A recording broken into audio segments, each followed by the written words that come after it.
baby.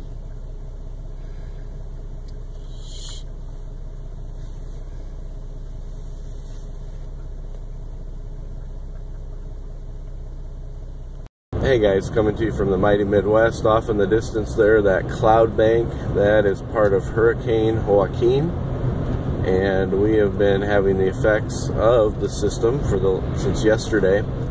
Yesterday we had strong northeasterly winds.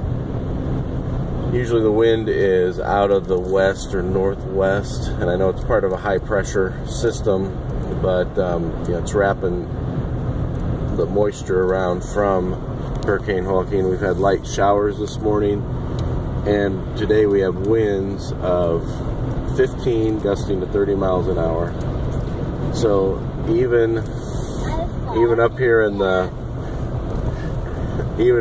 Midwest, the system is affecting us. And right now we're getting some showers, and there will be waves of showers coming in from the south and east from the system. So again, this storm has a powerful reach, and it's even affecting the Midwest. Over and out, guys. And the cloud bank off in the distance is part of Hurricane Joaquin.